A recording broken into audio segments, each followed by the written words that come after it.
ជំរាបសួរកូនៗទាំងអស់គ្នាតោះតំណែងពីការសិក្សាពេញម៉ោងហើយឬនៅតោះបើថាតំណែងហើយមកជាមួយនឹង admin ទាំងអស់គ្នាយើងមកសិក្សាបន្តដែលកាលពី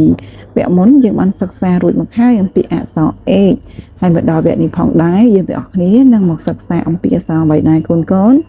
តែមានកូនៗណាដឹងអត់ថាបន្ទាប់ពីអក្សរ h ហើយតើយើងនឹងមកសិក្សាអំពីអក្សរអ្វីដែរចាបន្ទាប់ពីអក្សរ h យើងនឹងមកសិក្សាអំពីអក្សរ i ចាហើយអក្សរ i គឺមានរវាងបែបនេះណាកូនៗហើយតោះកូនៗមានត្រៀមសភៅត្រៀមប៊ិចហើយឬនៅតោះយើងមករៀនសរសេរជាមួយនឹង admin ទាំងអស់គ្នាតើការសរសេរអក្សរ i តូចនិង i ធំរបៀបម៉េចតោះមកតាមដានទាំងអស់គ្នា Let's go ចាគឺអក្សរ i យើងគូសបន្ទាត់ពីលើចុះមកក្រោមហើយបន្តមកទៀតគឺយើងដាក់សក់វាណាកូនដាក់សក់លើហើយនឹងសក់ខាងក្រោមដោយសារតែអក្សរគឺមានសក់ទាំងលើទាំងក្រោមអញ្ចឹងណាកូនហើយសរសេរតាម admin មកហើយកូនកុំភ្លេចណាត្រូវសរសេរឲ្យច្រើនដូចដែល admin បានបញ្ជាក់កូនតាំងពីដើមរហូតមកដល់ឥឡូវតាំងពីអក្សរ a រហូតដល់កូនបានមកសិក្សាអំពីអក្សរ i អញ្ចឹង admin បញ្ជាក់ទៀតថាបងប្អូនត្រូវសរសេរឲ្យច្រើនដើម្បីជាមូលដ្ឋានគ្រឹះនៅក្នុងការដែលបងប្អូនអាចចាំបានថាតើអក្សរទាំងហ្នឹងគឺសរសេរបែបម៉េចហើយបងប្អូនអាចចាំបាននៅពេលដែលយើងចាប់ផ្ដើមមេរៀនគឺបងប្អូនអាចចេះបានចាហ្នឹងគឺអាយធំណាបងប្អូនចាការសរសេរ admin បានបញ្ជាក់បងប្អូនតាំងពីដើមមេរៀនមកហើយថាការសរសេរបែបម៉េចឥឡូវបងប្អូនអាចមានសង្ឃឹមថាអាចសរសេរបានអញ្ចឹងបើសិនជាសរសេរបានអាយធំហើយបងប្អូនមកសរសេរអក្សរអាយតូចវិញម្ដងចាដែលអាយតូចគឺយើងសរសេរដូចគ្នាជាមួយនឹងអាយធំដែរគ្រាន់តែថាអត់មានសក់វិញឆ្ងាយទេគឺវិញចុចតែមួយបែបហ្នឹងគឺអាយតូចអីបងប្អូនចាអញ្ចឹងបងប្អូនអាចសរសេរវាឲ្យបានច្រើនព្រោះតែការសរសេរច្រើនអាចមានដូចបញ្ជាក់ហើយបញ្ជាក់ទៀតអញ្ចឹងណាគឺវាមានអត្ថប្រយោជន៍សម្រាប់បងប្អូនខ្លាំងមែនតើអញ្ចឹងបងប្អូនសរសេរមួយដូច admin មកហើយកុំភ្លេចណានៅពេលដែលសរសេររួចហើយ admin ចប់មេរៀនបងប្អូនកុំភ្លេចយកសៀវភៅមកសរសេរអក្សរ i ធំមួយសន្លឹក i តូចមួយសន្លឹក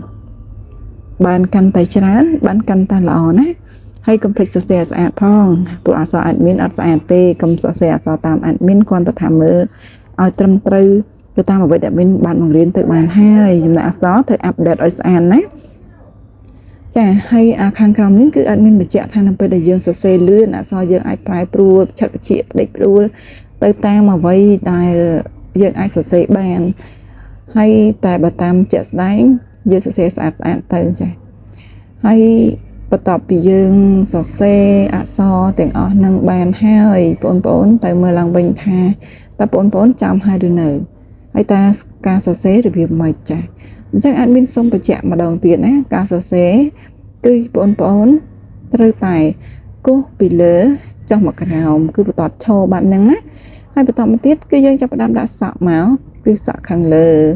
ហើយនឹងសក់ខាងក្រោមពួកអក្សរ i យើងមានសក់លើសក់ក្រោមអញ្ចឹងណាបងប្អូនយើងអាចហៅថាសក់តែវាមិនមែនជាសក់ទេវាគ្រាន់តែជាអក្សរអញ្ចឹងណាកំតែអាចមានចំនួនដោយសក់អញ្ចឹងទៅ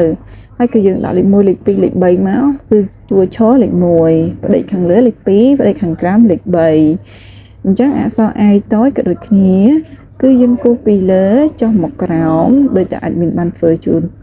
បងប្អូនមើលអញ្ចឹងណាហើយដាក់សក់វាមកអញ្ចឹងគូសពីលើចុះមកក្រោមហ្នឹងយើងសំដៅដល់លេខ1ហើយដាក់សក់ហ្នឹងគឺយើងសំដៅលេខ2ហើយសក់វាអត់ប្រវត្តិទេគឺចុចតែបន្តិចមកនៅពេលដែលយើងចេះស្ទាត់បងប្អូននឹងចេះសរសេរកាន់តែស្អាតជាង admin ទៅទៀតព្រោះថា admin អក្សរអត់ស្អាតទេចាអញ្ចឹងបើសិនជាបងប្អូនមានចម្ងល់ត្រង់ណាចង់សួរ admin កុំភ្លេច comment នៅខាងក្រោមវីដេអូរបស់ admin ទាំងអស់គ្នា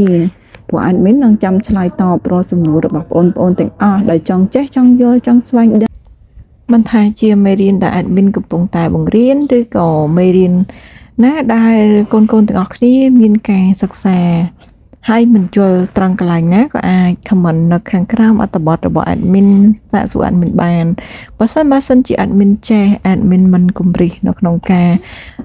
ប្រាប់និងផ្ដល់ជំនួយដល់កូននោះទេក៏ប៉ុន្តែក្នុងពេលនេះ admin ចង់បង្ហាញឲ្យកូន